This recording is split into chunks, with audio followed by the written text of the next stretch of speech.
రోజు ఎమ్మెల్సీ కవిత గారు చేసినటువంటి కామెంట్ చూస్తే కేసీఆర్ గారి అసలు రంగు బయటపడ్డది. బీజేపీ బీఆర్ఎస్ దోస్తాను కూడా తెలంగాణ ప్రజలు గమనిస్తున్నారు.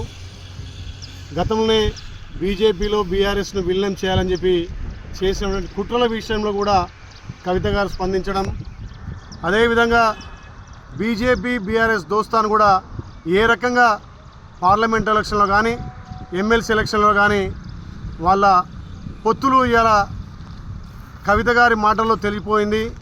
మరి బీఆర్ఎస్ బీజేపీ విలీనం వెనుక దాగున్న నిజాలేంది? కవిత గారు ఒక్కొక్కటి బయట పెడుతుంటే కేసీఆర్ అసలు రంగు బయటపడ్డది. ముఖ్యంగా కేటీఆర్ కుటుంబంలో ఉన్నటువంటి తగాదాలను వాళ్ళ గొడవలను సర్దిద్దుకెళ్ళినటువంటి కేటీఆర్ ఇలా మా గౌరవ ముఖ్యమంత్రి గురించి మాట్లాడుతున్నాడు. నీ కుటుంబ గొడవలనే నువ్వు చక్కదిద్దుకున్నవి తెలంగాణ ప్రజలను ఏ రకంగా ఉద్ధరిస్తావని చెప్పి గతేళ్ళ మీ 10 ఏళ్ల పాలనలో తెలంగాణ ప్రజలు గమనించే కదా మిమ్మల్ని ప్రతిపక్షంలో కూర్చోబెట్టిరు.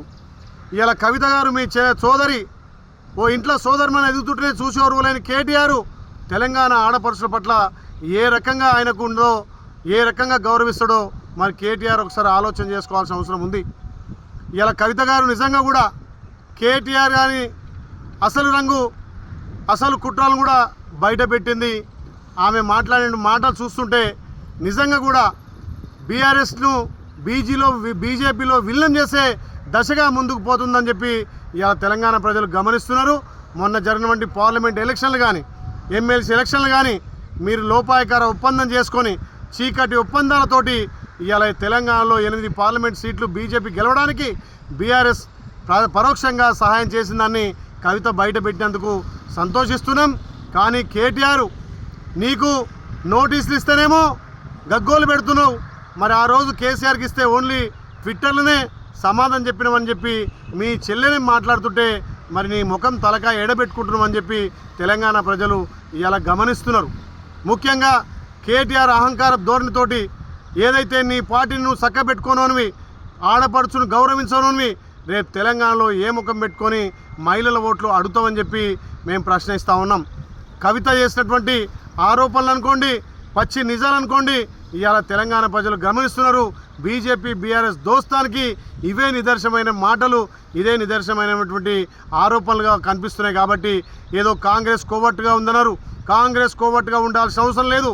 కాంగ్రెస్ పార్టీ ప్రజల పక్షాన ప్రజల గొంతుకగా ప్రజాపాలన చేస్తుంటే మా గౌరవ ముఖ్యమంత్రి చేస్తున్నటువంటి అభివృద్ధి కార్యక్రమాలు చూసి ఓర్వలేక రోజో రకంగా ట్విట్టర్లో పెట్టడం, ఇవాళ నీ పార్టీలో ఉన్నటువంటి అనైక్యతను నువ్వు గుర్తెరగక పార్టీ నుంచి మీ చెల్లెని సాగనంపడానికి నువ్వు చేస్తున్న కుట్రను మీ చెల్లె పసిగట్టింది. కాబట్టి ఇవాళ మీ పార్టీలో జరుగుతున్నటువంటి అంతర్గత కలహాలు కానీ మోసాలు కానీ బీజేపీ బీఆర్ఎస్ దోస్తాను కూడా కవిత బయట పెట్టినందుకు ఇవాళ తెలంగాణ ప్రజలకు అన్ని గమనిస్తున్నారు.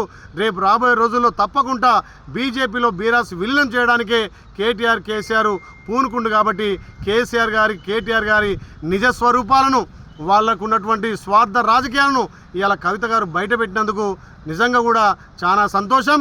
ఏదైతే గతంలో జరిగినటువంటి లోటుపాట్లను గుర్తించి కవిత గారు లేఖ రాస్తే మరి ఆ లేఖను ఎవరు బయట పెట్టిర్రు? మీ పార్టీలోనే కోవట్లు కదా, మీ పార్టీలోనే ఇవాళ అంతర్గత కుమ్లాట వల్ల కవిత గారు రాసినటువంటి లేఖ బహిర్గతమైంది.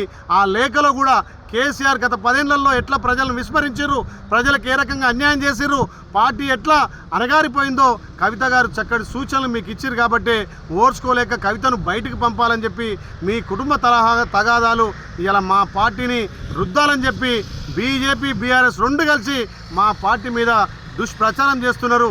మీ పింక్ మీడియా సోషల్ మీడియా ద్వారా మా పార్టీని బదనాం చేయాలి.